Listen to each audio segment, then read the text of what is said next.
Ja esimesena palun siia ette Nelli ja rääkima vaikuse minutite kursustest. Palun, Nelli. Jaa, tere! Mina küsin teilt, kui paljud teist juba on vaikuse minutitest midagigi kuulnud? Äge, nii paljud! Võib-olla te olete siis ka juba kuulnud sellest, et me õpetame tõenduspõhiseid ja praktilisi oskusi. Et igaüks saaks paremini toime tulla oma emotsioonidega, stressi, pingete, keskendumisega läbi tähelepanu suunamise, mindfulness. Ja meie laiem siht või nägemus on see, et need praktilised oskused enda psühholoogilise heaolu eest hoolitsemiseks oleks ühiskonnas laialdaselt rakendatud. Nii, et igaüks saaks olla hoolivam iseenda ja teiste suhtes. Ja kellele me õpetame neid oskusi? Ausalt öeldes kõigile. Kõigil on ju vaja neid oskusi, eks? Ja meie väga oluline sihtgrupp on õpetajad, sest nende kaudu me saame väga laialdaselt jõuda lasteni. Siis kindlasti kodudes, peredes toimuv heaolu toetus, lisaks spetsialistid, tugisüsteemid, ka perearstide kaudu, tervishoius näiteks, ja ka juhid, ettevõtjad ja üldse kõik tegelikult, kellel on stressitase võib-olla elus kõrge ja vajaks tuge. Ja kõige tõhusam on meie kogemuses see, kui seda saab teha süsteemselt, tuues kõik need osapooled kokku, nii et tekiks sünergia. Meie regionaalne levik, näete kaardil erinevad värvilised täpikesed, need on haridusasutused Eestis, kus on siis vaikuseminutite oskuste õppe toimunud. Ja numbrite keeles, kui paljudeni me oleme jõudnud, siis kokku üle 15 000 inimese ja see on puhtalt siis koolituste kaudu, aga lisaks veel tasuta äpp, kodulehe harjutused, meediakajastused, meie jaoks loeb tõesti iga inimene. Ja õpetajatest üle 6000 on osalenud sellistel põhjalikumatel kursustel ja nende kaudu hinnanguliselt 75 000 last. Nüüd haridusasutuste osas ma võin uhkusega öelda, me oleme põhjaliku väljaõppega jõudnud veerandini Eesti koolidest ja 100 lasteaeda ja süsteemset programmi Heaoluloov kool ja lasteaed rakendame praegu 12 asutuses. See on nüüd paari aasta eest Tartu Ülikooli uuringuga seoses nagu välja kujunenud programm.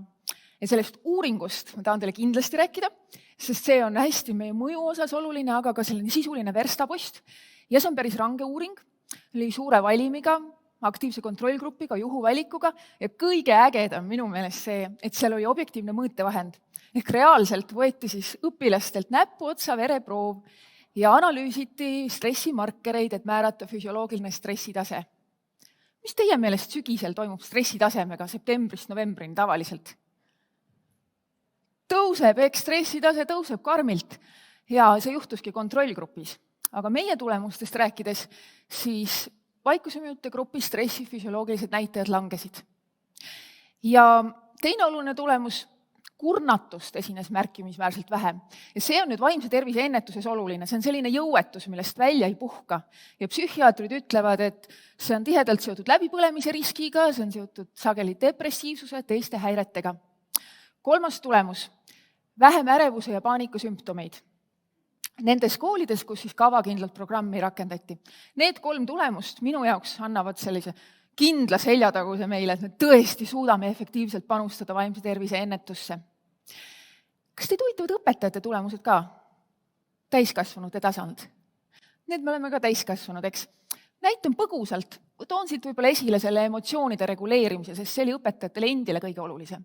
Ja tähelepanelikkus, teadveloleku tase on jälle tihedalt seotud heaoluga, väiksema kurnatuse, väiksema ärevuse, depressiivsuse tasemega, ka vaimse tervise tulemus. Meie õppetunnid Tartu Ülikooli uuringust. Kõige olulisem õpetaja enda heaolu on alus. Enne me olime natukene õpilaskesksed. Nüüd me tõesti paneme rõhku sellele, et õpetajad ise saaks toetust, et seal stressi ja kurnatuse mülkast välja ronida kõigepealt ise. Teiseks juhtkonna kaasatus, et see ei oleks lihtsalt mingi projekt, saab tehtud, vaid see oleks tõesti praktiline vaimse tervise väärtustamine kogu koolikultuuris. Ja jätkutugi õpetajatele, et see kasutus oleks järjepidev. Sest järjepidevus on ju tegelikult mõju alus. Need on nüüd need aspektid, mis on just haridusasutuses siis hea mõju saavutamiseks heaolu loova kooli programmi raames.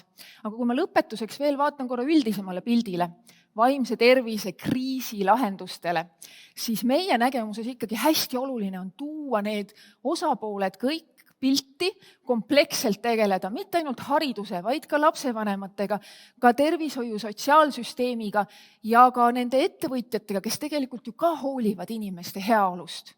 Kõigi nendega süsteemselt tegeleda koostöös kogukonnaga, koostöös kohalike omavalitsustega, koostöös riigiga ja tegelikult tundub võib-olla üksinda ükski nendest osapooltest ei suudakski siin selles probleemistikus piisavalt nagu suurt mõju saavutada.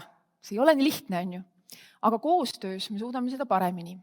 Ja see võib tuua väikese sellise, loodan lootuskiirega rahastuse küsimuses, see on ju tõesti, tunnistan ka meie jaoks üks olulisi takistusi, miks me ei ole levinud veel kõigisse koolidesse, lasteaedadesse, et rahastust süsteemseks pikaajaliseks programmiks ei ole nii lihtne haridusasutusel leida. Aga kui me suudame kokku tuua nüüd riikliku toe, kohalike omavalitsuste toe ja ka nende heade ettevõtjate sponsorluse toe, kes tõesti hoolivad ja soovivad, et saaks süsteemselt ja tõenduspõhiselt see vaimse tervise kriislahenduse, siis me suudame rohkem ja mõju on suurem.